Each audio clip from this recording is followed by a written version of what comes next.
F1 private testing starts on Monday. Who and who won't be taking part in the private test in Barcelona, and who will miss the opening day? The Ferrari made its on-track debut at Hauraney on Friday. And could this be the year that Lewis Hamilton potentially wins his 8th World Drivers' title? Can the FIA close the loophole that Mercedes and Red Bull have allegedly found with compression ratios in their engines? What is Christian Horner up to these days? All of that on this week's edition of Nailing the Apex. I'm Tim Hauraney, and joining me from Racer Magazine, F1 TV, it's Chris Medland. Chris, did I miss anything there? There's a few others. There's Sirius XM, Motorsport Magazine, but it's all right. Just whoever will pay me the most, they can get a shout out.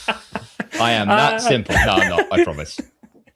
Congratulations, first off, finishing second in the F1 Fantasy Football League. So it was good. You did well. Is that not... Yeah. Have I hit a sore spot? Yeah, who won it, Tim? I won it. Nobody knows that, eh? Like, I haven't said that to any. This is the first time I'm on record saying it. Thanks for listening to Nailing the Apex. See you next week. Wait, come back.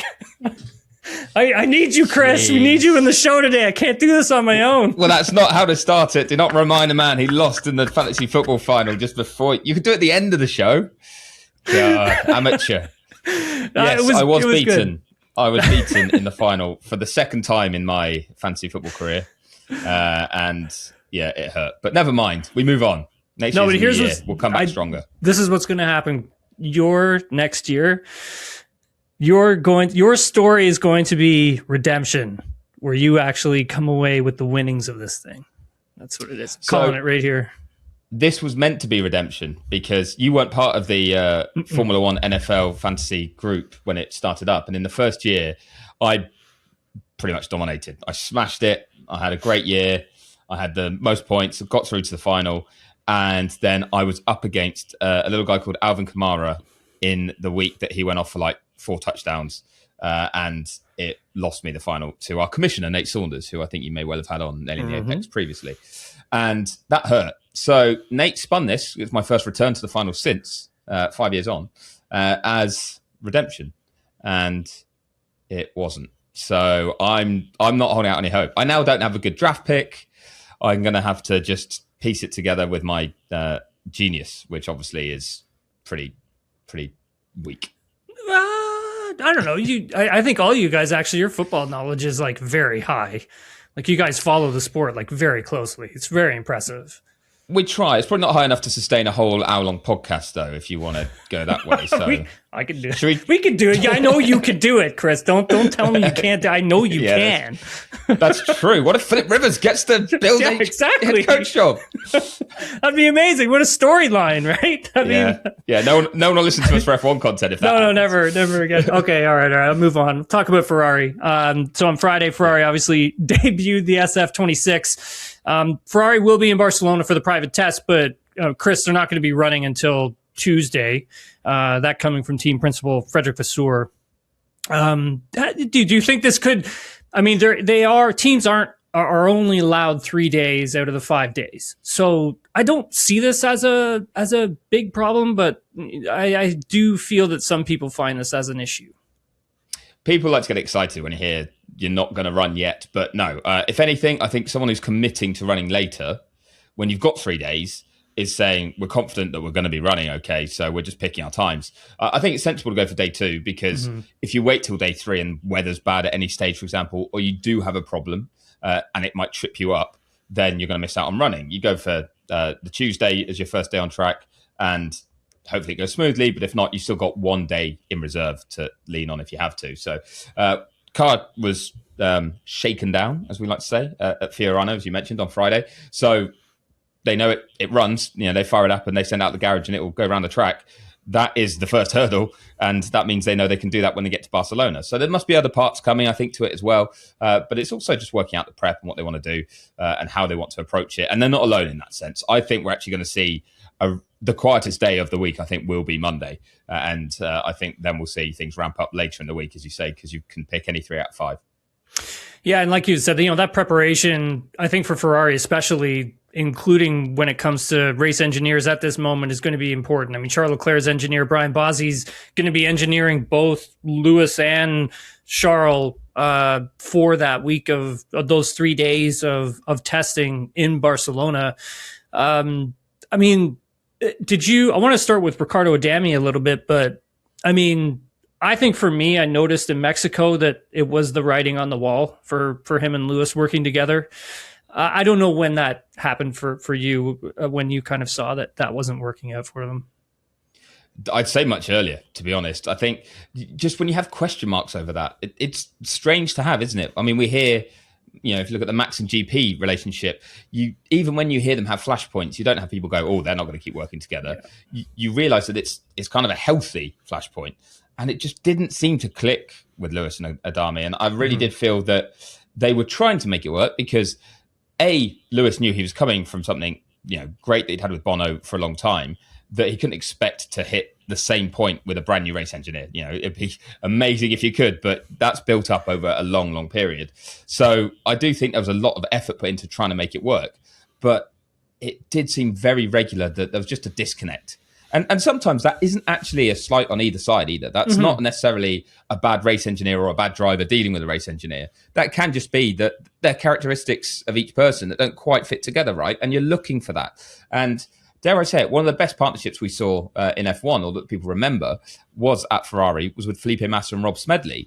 Now, Smedley wasn't Massa's race engineer from the start, and he wasn't meant to be a full-time race engineer. He was on the test team at the time, I think, and was called in to help out at one point. And it just worked. And that's why then they're like, no, we need to try and keep this going. That's kind of how a lot of these come together. It doesn't mean you're going to nail it first time, but it did feel quite early on that it just wasn't quite the right fit. Yeah, and it's extremely important, obviously, to have a good race engineer, someone you trust in, and that chemistry, that relationship takes time to build. So I'll be curious to see who they slot in beside Lewis. I have a feeling it has to be someone who's either been close to Lewis or is inside the team that has worked close with Lewis, is probably more so that than anything else. I know I've been getting like a lot of messages and people have DMing me. I don't know about you, Chris, but everyone's been saying Bono. It's like, I don't think that's going to happen, guys. So stop sending me those messages. I mean, I bet Lewis would love to have Bono by his side again. For sure. But at the same time, that doesn't mean that would work either at Ferrari, because the people Bono's working with are totally different, and the environment's different, and even just where you've got to live.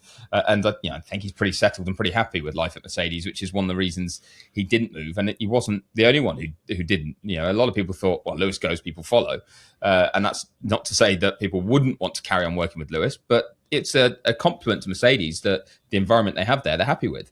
Yeah. What have you noticed the most from these cars that we've seen unveiled so far, seen images of, the ones that have done the shakedowns? One of the things that I've noticed the most is, I think, the rake that has been in some of these cars. It does, it kind of reminds me of the 2021 cars, 2020 cars, in that amount of rake. Obviously, that was a little bit more extreme than what we're seeing now. However, that type of car suited Lewis Hamilton in the ground effect era. I mean, let's be honest, it didn't suit him at all in his driving style. What do you think about what you've seen so far, and do you think this could lend its hand to Lewis actually having a good bounce back season? Yeah, I think it'll lend its hand to him more. I think for a lot of drivers, actually, what they'll like about this is I think these cars look like they're going to have a wider working range in terms of what you can do to manipulate them to your driving style a little bit more, compared to what we had in the ground effect era. That was much more like there's one driving style that will work. You've got to adapt to it. And of course, these are the best drivers in the world, so they all did to an extent.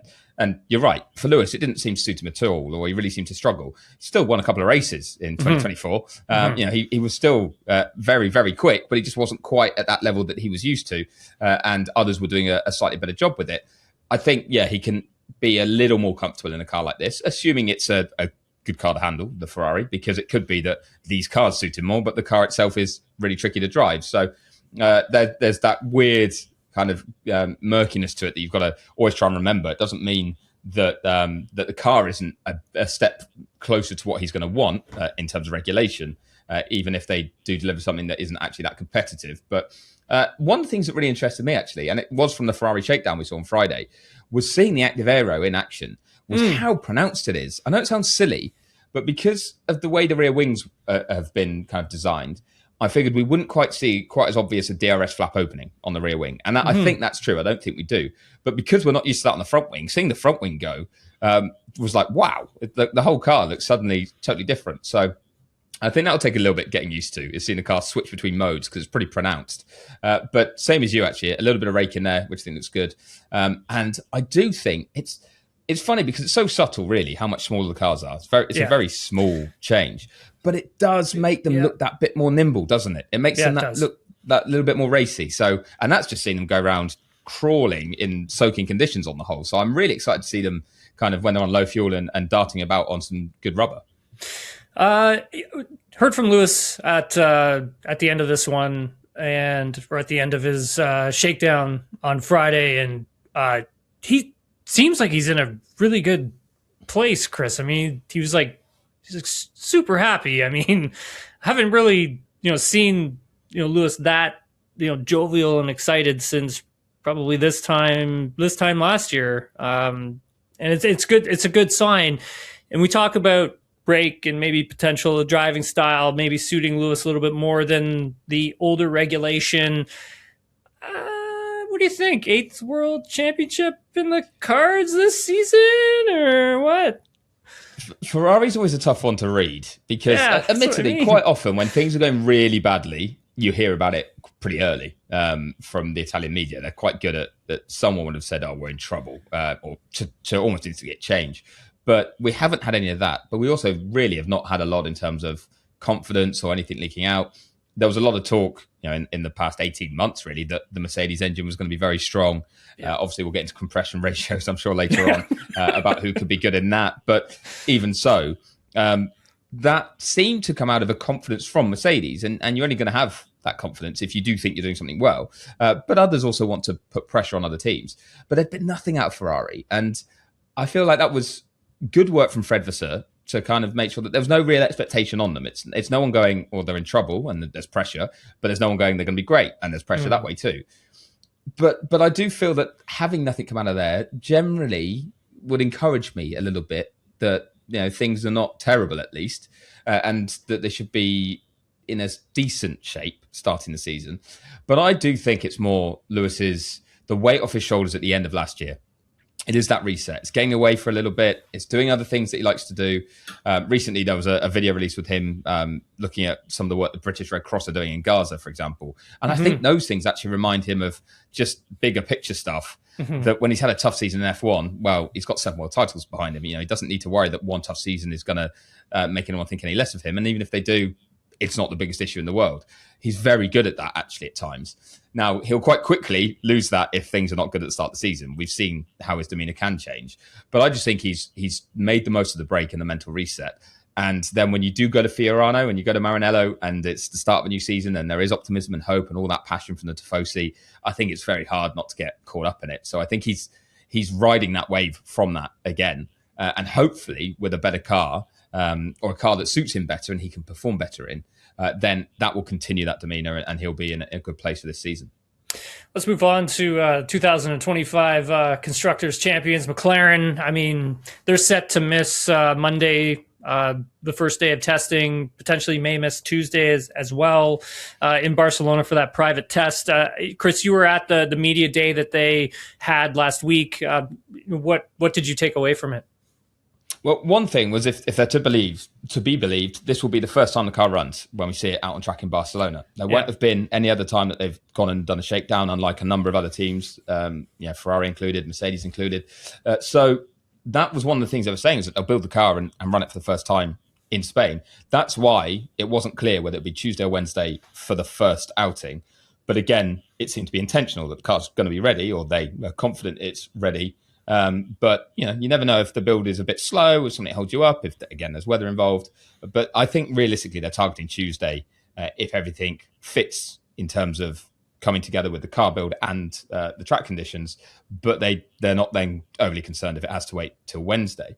One of the things I did find very interesting about it, though, was the fact that they claim that they will not heavily update this car before Melbourne. And Yeah. they're trying to launch the most developed car and the way it goes. We're at the end of January. Like Melbourne's start of March, but that's a long time in Formula One terms. And every other team has talked about developments. Ferrari have said what will run in Barcelona will be the same car throughout that week. And then we'll start bringing parts to it in Bahrain and really develop there. I had a source at Red Bull use a pretty strong term to not believe what McLaren said when I told them of it. So, I can't say I fully buy that. It surprised me. But we have also seen McLaren have years where they have started what we would call slowly and improved quickly. Sometimes it's been to their cost. They've been too far off the pace at the start of the year and they've had an impressive fight back. Other times, I think of 2024, it seemed to be planned that they were like, we're going to launch a car that we're not quite, it's not everything, but we are going to bring things later in the year or fairly early in the year and we'll be good when we do. And that was Miami and suddenly they had a race-winning car. So maybe they're following a similar path because I do think people have been too quick to write McLaren off in a strange sense. We'll talk Mercedes later. A lot of people talking Mercedes up. But the Mercedes-powered team that has been better of the two over recent years is McLaren. They didn't start the ground effect regulations very well, and they with the personnel they put in place improved. They still have those personnel in place, so I have faith that actually that's going to be a competitive car and potentially a grid leading car when they're happy with it. Yeah, I agree. I mean, Audi apparently is doing the same thing in terms of not really developing this car much at all. So what we see in Bahrain is probably what we're going to get from them when we get to Australia. However, circling back to McLaren, Andrea Stella did say that their program is on track. But one of the things is that at the moment when he spoke last week, the car was in Austria running on a dyno, and then they package it up real quick and send it to Barcelona so they can get on track for this week's testing. I think one of the interesting things that I heard from that media session that McLaren put on that I really found interesting, and I don't know if you did as well, but was Rob Marshall when he started speaking about just how big this regulation change is and the subsectors to each and everyone's team clusters, like sort of inside the actual team. So for example, like when the rules came in, they went through them, discovered how every piece of this car was going to be impacted. And he spoke a lot about like a simple like ball bearing inside of a gearbox that, you and I will probably never see. And the duty cycle for that bearing and how that needs to change. And then the oil that feeds, into that has to be changed. The lubricant spirals out to another project as well. And so every last nut and bolt on these cars needed to be redesigned. And they've been at it since April 2024. I couldn't imagine having to redesign everything on an F1 car. And, if we get to race one and all of these cars finish, I'm going to be shocked, Chris. I will be shocked.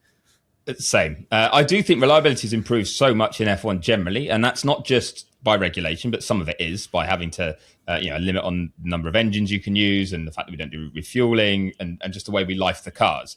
But part of it is going to be technological advancements as well over time. And as we've had more and more of that, the cars do become more reliable.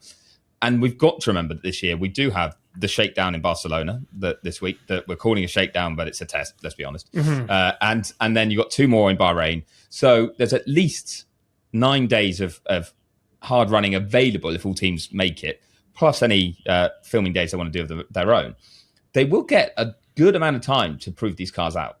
Now, that doesn't mean they'll have them like perfect, but I don't see the power unit technology change from last year to this year being as big as it was from 2013 with the V8 naturally aspirated to the 2014 V6 turbo hybrids. So I do think they will be more reliable than we saw then. But I'm still with you that not only because it would be remarkable for them all to finish because we've got such a big tech change, but as you say, with so much being new, and when we get to Melbourne, I'd be amazed at anyone going, well, we'll just run the car at 80% to make sure we finish. As much as that could be an approach because you want data, you want understanding, I think we're going to have a closer field at the start of a regulation set in general, or at least, more competitive in most positions than we have ever had. Look, if you look at the gaps, look at how dominant we had, even the Brawn in 2009. like how dominant that was at that start of the season. And then you look at Mercedes in 2014.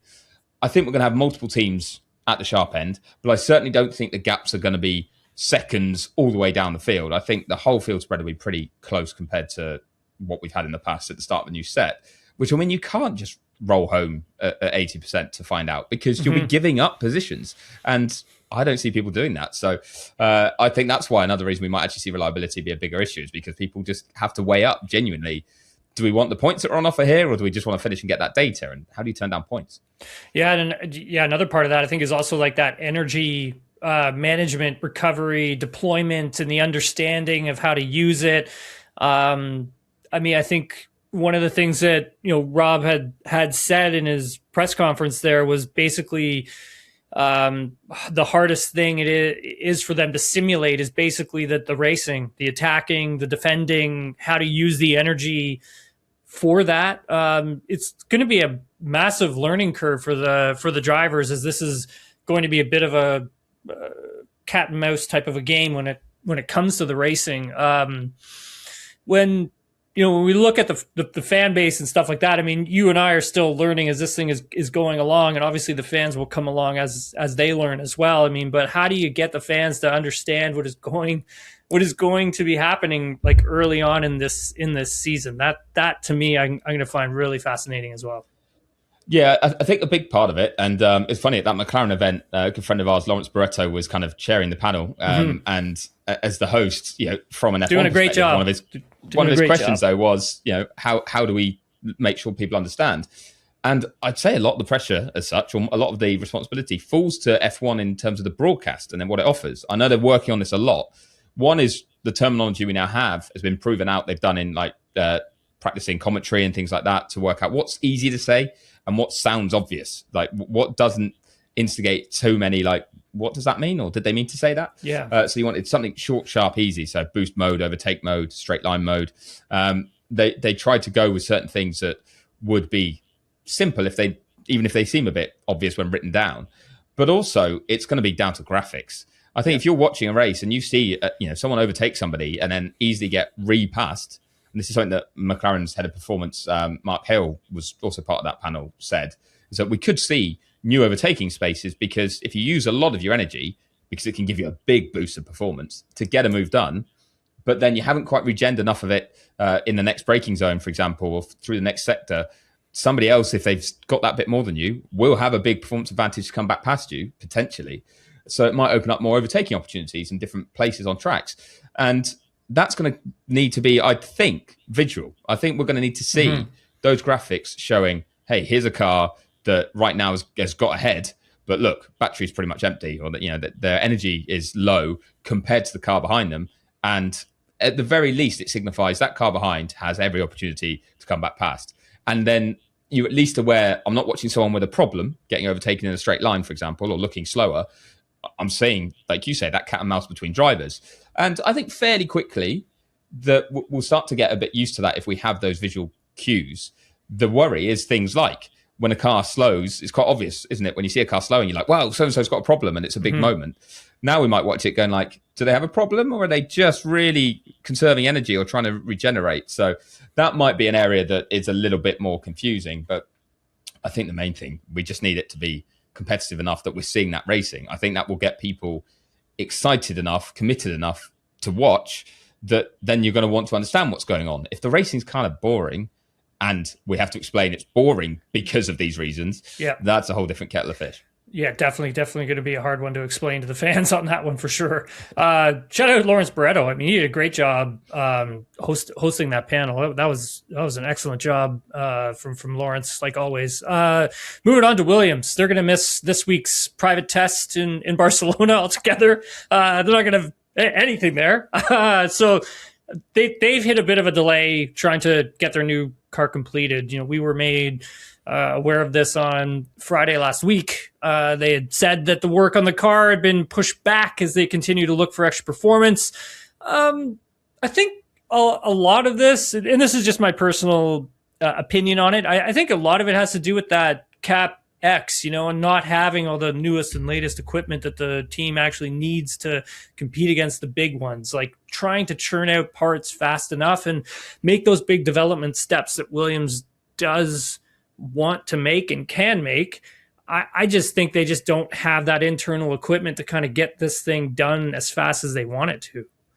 Yeah, I totally agree. You go back a couple of years and James Vowles in his first kind of like full off season really pushed the boundaries with that team and stress tested a lot of processes that were in place for a car build that were outdated, and it bit them. And they ended up the heavily overweight car to start the season when actually the design was great and they couldn't maximize it.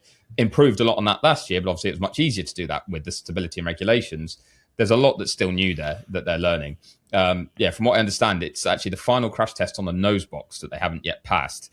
But then what they could do or could have done for this week is they could have found a way of engineering a fix to run it, but that would have been a big compromise. Exactly. And one, do you want to spend money on a compromise for the first test that you've got and potentially still not quite get over the line with it? And then you've got your whole crew there in Barcelona and the car doesn't run. And that looks terrible because you've clearly failed to hit a target you'd set. But also it's cost you money. It's kind of impacted a load of people who've had to go there and not run the car. Instead, then they made that early decision that, it's going to be painful. We were intending to be in Barcelona. We're not going to be there, but we're going to push ahead with the concept we have and what we want to get from this nose box and where we want to get to. And instead of rushing something through, we're going to take that time now that we have until Bahrain. And we're going to make sure that we compromise the least on what we're trying to do with it. And I actually think that is, dare I say it, short-term pain, long-term gain, an understandable and probably the right decision. Because if that car is solid come Australia and has got enough mileage to be reliable, then we'll have totally forgotten that they never ran in Barcelona. Yeah, that's a great points. Totally agree with you on all of it. I think it's smart that they're really focusing on running that car on the dynamic rig as much as they can. Just making sure they get some type of running being done with not only the engine but gearbox as well. Those two things working together. Obviously, leaning on Mercedes for a lot of their technology and components as well, but. I do think it's probably a wise decision to skip Barcelona if they feel they're not going to get 100% out of everything and they can just keep developing like they want to.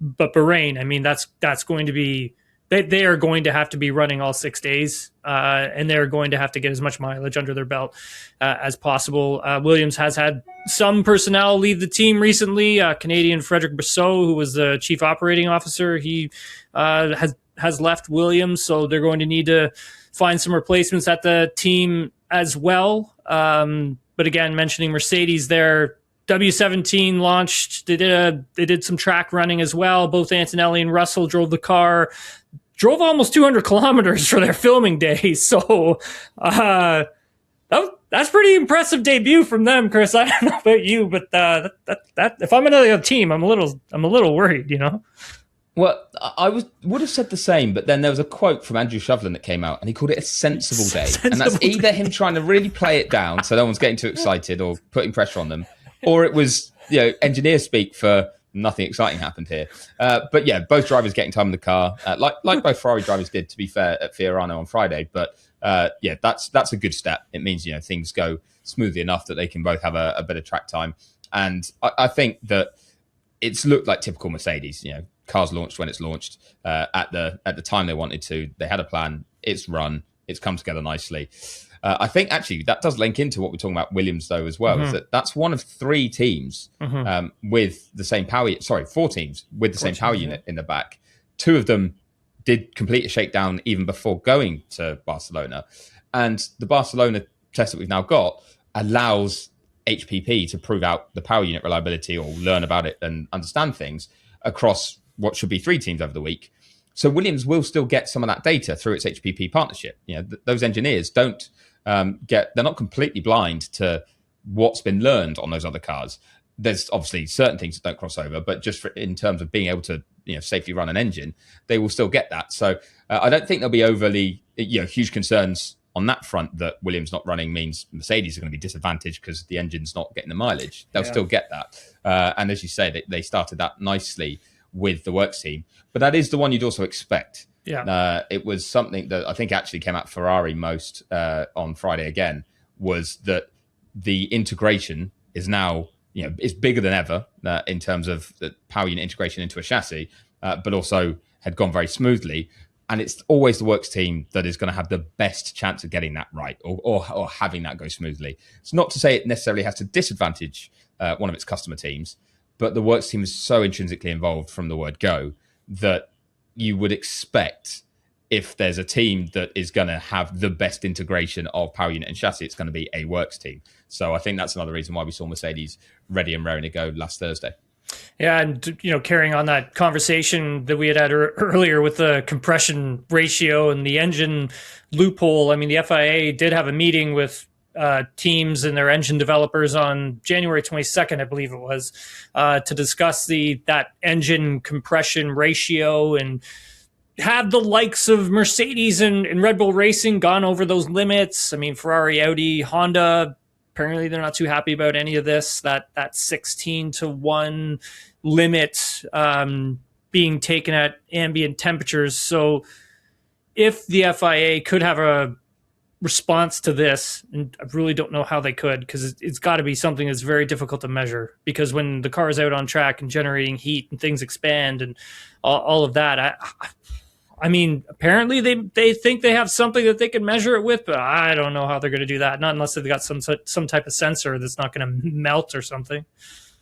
Well, you say that, but if you think that the talk is that what Mercedes and maybe Red Bull have been able to do, and I think it sounds like Mercedes more sophisticated or more effectively than Red Bull perhaps, is basically improve that ratio to 18-1 when the car's hot and running, which is a big challenge, because obviously as things heat up, things can expand, but that also means your components. So if that's true, how do they know they're doing that? Well, there must be a way they're measuring it or monitoring it or understanding how things are reacting. They're not just running the car and they're blind to what's happening within it. So in that sense, maybe that's actually a lead to how this will be monitored or be looked at from the FIA's point of view. But I found it really interesting that when Ben Hodgkinson from Red Bull, who's leading Red Bull Powertrain's project, back in Detroit actually, was chatting about it. He wasn't there. He was actually still in Milton Keynes working on the engine, but he was zooming in. He was saying that everyone should easily get to that 16-1 ratio, and it's actually trying to make sure you don't go over it, but you hit it, or you're at 15.999-1. And it seems like it should be something that was accessible in terms of every team is trying to make sure that they're hitting the regulations, hitting them correctly. So I wonder if the FIA feel that if they can then see that everyone has the same ability to reach a certain limit, whether that means that they tweak it, whether it means they can find a way of ensuring nobody's going beyond it when the engine's running. But the fact you have 5 power unit manufacturers actually helps the FIA, I think. You've got multiple different ones with different designs and different ideas that can maybe help you police that in some way, shape or form. And I did find it again interesting that then when it came to Honda, when they spoke midweek after their power unit launch last week, that they kind of said, look, it's a topic, but it's one of many topics that we're always talking about when you've got new regulations. There's a lot that's discussed. That's why we're having these meetings. It's just the only topic that seems to have risen to the surface, and you guys are talking about in the media. And in a sense, I took that as this isn't just the one silver bullet that everyone needs to fix. There could be other things. There are other issues. And that's going to happen with new regulations. It's always going to be tricky. As you say, they've had meetings. There's more planned, I believe, this week, or certainly soon. And then in February, I think there's a big meeting of the kind of power unit advisory committee, I think they call it. And from that, maybe there could be some action taken if needed. But it's a tough balance, isn't it? I mean, we love F1 because it's technically innovative. And then if someone innovates and you go, well, no, you can't do that because it's going to create an unlevel playing field. It's hard. You don't want to stop someone. We're asking people to deliver excellence and find a way to prove who's the best. And then you go, well, that's going to make you better than someone else. So we're going to stop you. If it's to the detriment of the sport and you've got huge gaps, yes. But it's where's that line? We don't yet know. I found it interesting that a lot of the people I've spoken to, whatever, everyone keeps saying like Mercedes is the one who probably is going to be the strongest. They have the advantage, and then you have Red Bull Racing, Red Bull Powertrains. It's like, well, yeah, they're kind of playing with that ratio too a little bit, but they don't sound as strong as Mercedes. And I kind of wonder why people are kind of playing down Red Bull Racing, Red Bull powertrains a little bit. I wonder if it has anything to do with the battery in that respect. Like I kind of feel like there's something sort of there, and that's what leads me to think like there are in-season developments that these teams can take within the season if they are behind, isn't there? Like I don't know the full like rule on that one. Like how far behind do they have to be so they can get this exemption? Yeah, I mean, Ferrari's head of power unit, Enrico Gualtieri, on Friday was saying that that's new, that process to allow that to happen. But actually, they're very confident in kind of the strength and robustness of the process that the FIA has put in place and how it would work. But they've still got to see it play out. You don't know yet. But there was actual confidence there from a power unit manufacturer that perhaps, if this is true, that Mercedes has got a big advantage, could be either looking to play catch up or wait for someone to be pulled back towards them. The Red Bull one's interesting, you're right, because they seem to, like Laura Mekies in particular, the team principal, seems to really be talking down that power unit and the reality of setting up as a new manufacturer, which I think is sensible in the sense of it would be remarkable if Red Bull were hugely competitive with their first ever power unit. Despite the people they've got in place, they had to build a whole company that had no history of doing it. Never been making power units in its life. It's maintained the Honda one, but realistically, that allowed it to just build what it was building in terms of its facility in Milton Keynes. And it would be true that if you're a Mercedes or Ferrari or a Honda or even an Audi, you'd go, how has someone just started doing it today and they're as competitive as we are?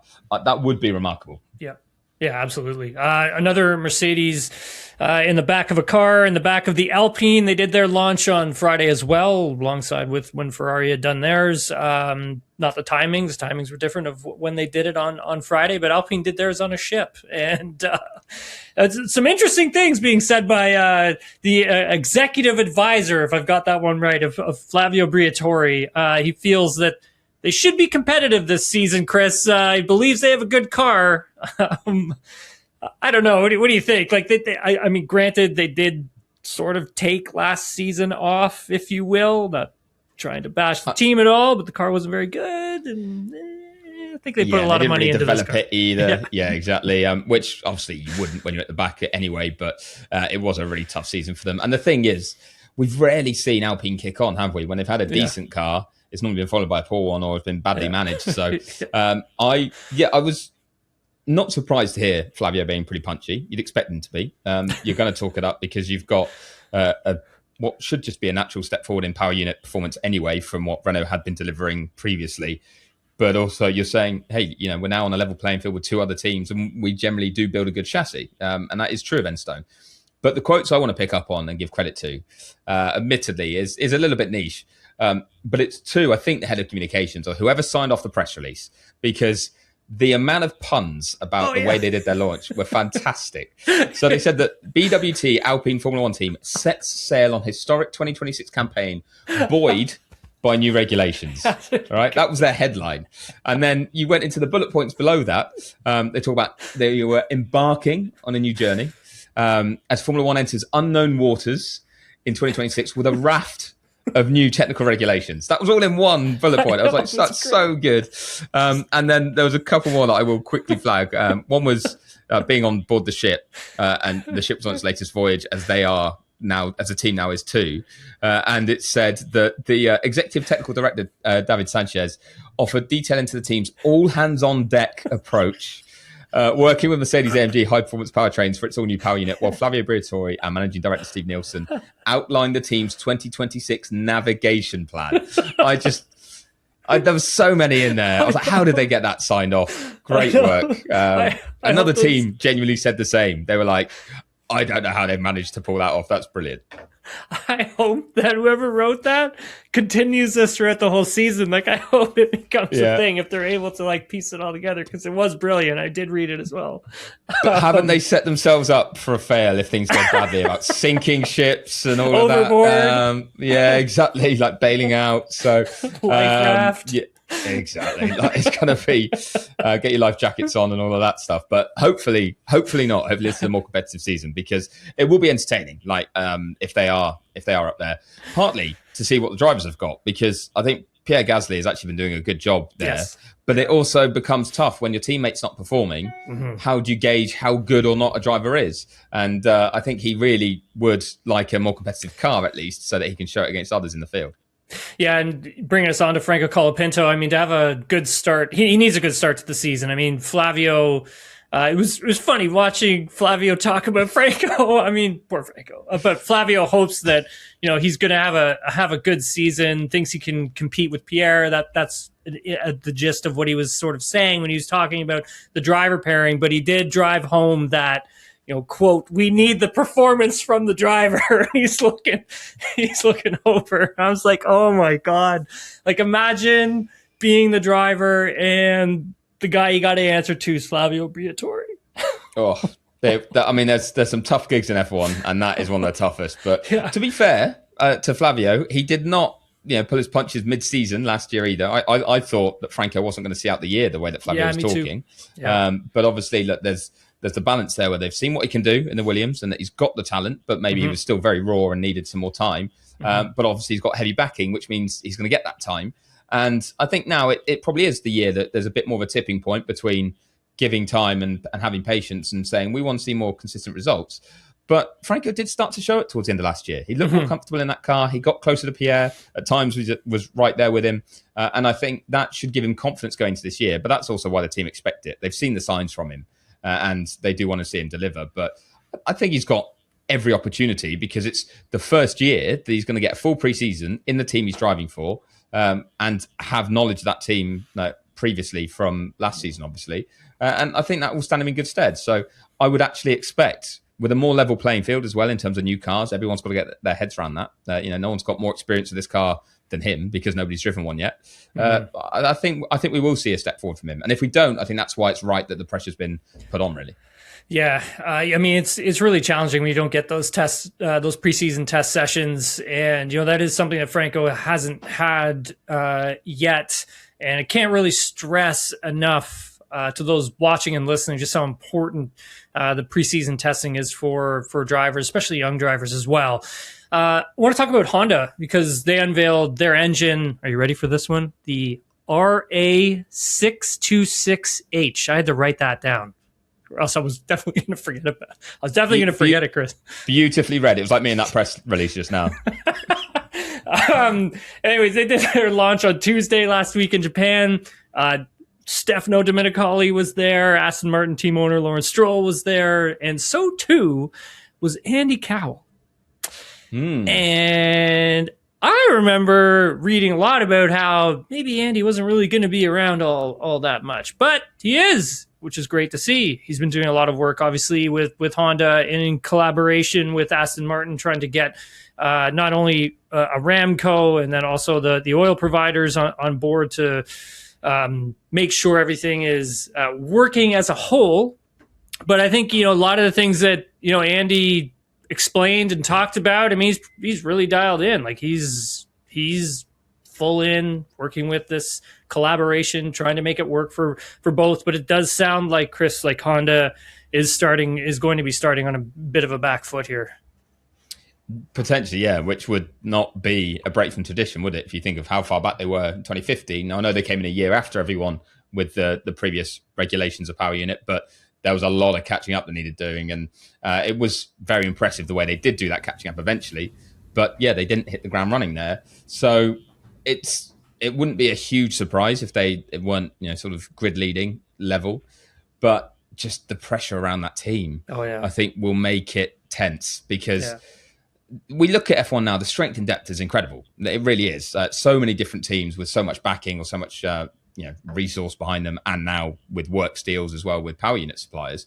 And someone or only one can win, but someone's got to end up last or certainly lower midfield. And you could have a huge budget and huge aspirations and be fighting for the 7th, 8th, 9th in the Constructors' Championship. So it would need a big turnaround from actually Honda from the last time it had to develop a new engine, and Aston Martin from the last time it actually launched a new car, if we think. Yep. And last year as well. So you put those together and you go, actually, maybe it wouldn't be a surprise if they're a bit on the back foot. But that is a team right now, from the noises that we've heard, like you say, from Honda as well, that I'm reserving judgment on, not really expecting huge things from straight away. But a lot of people will tell you from every team, whether they're doing well at the start of the season or badly, that there'll be such a development race this year in season that the pecking order you see maybe in Bahrain, but certainly in Australia, will potentially be vastly different by Abu Dhabi. Yeah, that's the same thing I've been hearing as well. And especially with certain teams maybe even having bigger development cycles come the European leg of this championship, what it sounds like that maybe for Aston Martin, that could be when they actually have that massive switchover as well. Lawrence Stroll did confirm that there are no mass production of supercar talks happening just yet between Honda and Aston Martin. However, he did add that all doors are open. So yeah, that's interesting. I mean, I stayed up late to watch this. So it was like 12 in the morning or something when they did the live YouTube stream for this. But I found I don't know if you watched it or not, Chris, but I found that there wasn't much really, really being said. And I wish there had been some more media or press in the room being allowed to ask more questions. It's always a tricky one when you see a power unit supplier doing a launch, because of course that's just one component of the car. There's only so much they can tell you. There's only so much responsibility they can take for the team's performance, and in a sense, therefore, their own, because if you have the best power unit, but the chassis is not very good, you're not going to win races. Mm-hmm. And I think that does mean that there's always going to be a limit to when you do a launch as a power unit supplier, compared to maybe if it had been the entire car launch and team launch, and then they can talk a bit more in context of the overall package. So that's one of the reasons I feel that we don't always get a thrilling load of info come out of that sort of thing.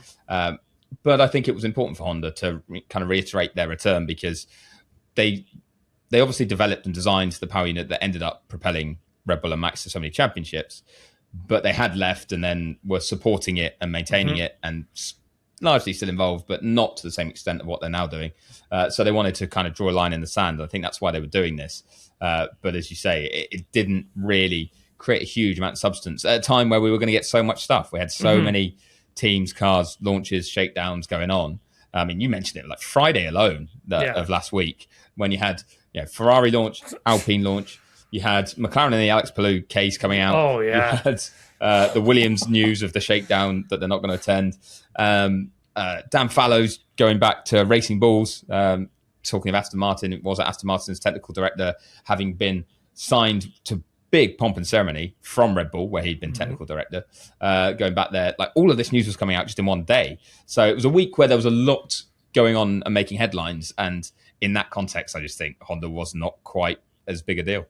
Yeah, I agree. I mean, a lot of the things on their engine even are blanked out. You couldn't really see. Obviously, they launched a new racing logo, which I thought was kind of cool. But yeah, at the end of the day, I kind of wanted a little bit more from that. And by the time when everything was over, it was close to like 2 a.m. and I had to be up at like 6:30 a.m. that morning. And I was kind of like, should I have stayed up for this one? Could I have watched it back? Should have written a strongly worded email saying, "Excuse me, Honda, I stayed up for this, and my schedule means that actually it wasn't worth it for me. Could you not have told me that in advance?" I mean, sometimes you don't know. I mean, for sure, I'll admit, and I might be hijacking the schedule a bit here, but the Audi launch, for example, that also took place on Tuesday evening in Berlin, I was invited to quite last minute in the end for me to try and get there. And there wasn't going to be access to speak to anyone, I was told, if you did go, just the way they're running the schedule. And part of me was like, okay, fine, that's up to you guys, but it's not really worth traveling across countries to get to. When I'd also been at the Munich brand launch, and I'd invested time and money to get there. But you thought you were going to see something new. And then you see what's still, I think, a good looking car, but it was delivery from Munich, just with the team stickers on it. Yep. And again, I was like, man, if I'd have gone, it's kind of not their fault. You're taking that punt yourself as a journalist and as a freelancer to make that investment. But I would have been not happy at the return on that investment if it had just been to see that car unveiled. So you never know what you're going to get, and the team can't tell you half the time beforehand. Yeah, no, those are all great points you make. I was thinking the same thing that you were for sure. And you kind of got to weigh, like as a freelancer, you really do have to weigh like those, like what do I go to? What shouldn't I go to? Where am I going to get the most sort of bang for your buck, if you will, of going to certain places. But yeah, someone who's going to be getting, some good bucks is Christian Horner. Chris, because he's he's going to Australia. He's going to be there the weeks leading into the Australian Grand Prix. I was told that he's going to be touring Australia at the end of February and lead up to the Australian Grand Prix, giving talks in Melbourne, Sydney, and Perth, I believe. It's titled Christian Horner, Life in Formula One and Beyond, ... Ooh. Well, the Beyond suggests something else he might invest in or be part of, or that he wants to promote. And you're going to need to use your Formula One history to do that, aren't you? But I imagine that's a good earner, knowing that some people do go over to Australia early to do some stuff, because the poor Australians are so detached from everything over there. They don't get a lot of access to F1 on their shores. So they really do love it when people go. So yeah, fair play to him. I'm sure it'll be an interesting one. And I wonder what he will say that maybe he hasn't already said or hasn't already come out. But it might well be worth, if anyone here is listening from Australia and you weren't aware of it, try and get a ticket to that, because you don't know what he'll say in that sort of environment. Yeah, it's true, right? He could be coming right out saying, I'm purchasing into Alpine. Ryan Reynolds, you're out. I reckon he's doing this to help fund that, surely, because it's a lot of money you need to be able to buy into an F1 team these days. So it's probably like, right, I've got to go and do a bit of a tour first and then bank that. For sure. But he certainly, I'm sure, would have some pretty strong views on things that have been happening in the sport. Yeah. And it's an environment he can say it now because he's independent. Yeah, he's always good with that stuff too. I mean, even when he was with Red Bull Racing, he still really spoke his mind, which, I mean, I think a lot of us are very appreciative of, for sure. But it'll be. I hope it's filmed. Like, I would love to see, like, at the end of this thing, what does it look like? What is he saying? Like, I would really just love to know. I'm totally fascinated. But it's tricky in that environment, though, because I'll admit I've hosted a few times for an Australian sports company, travel company called Sportsnet. Big plug there. With some drivers, like normally during a race weekend, to just get them up for Q&A in front of fans that have come to the race. And it's normally when fans are having like dinner or lunch, depending on the timing of which Grand Prix it's at. And one of the first things I say is like, look, take photos all you want, but everything said in here is off record, in the sense that don't record everything and just post it, because it can be out of context, and then the drivers are wary about what they're saying and how they say it, and they end up just not opening up because something that's completely innocent and innocuous but clipped up wrongly could hurt them, so they don't want to say things. And everyone's been great at that, but I'll admit, you kind of say, don't film it.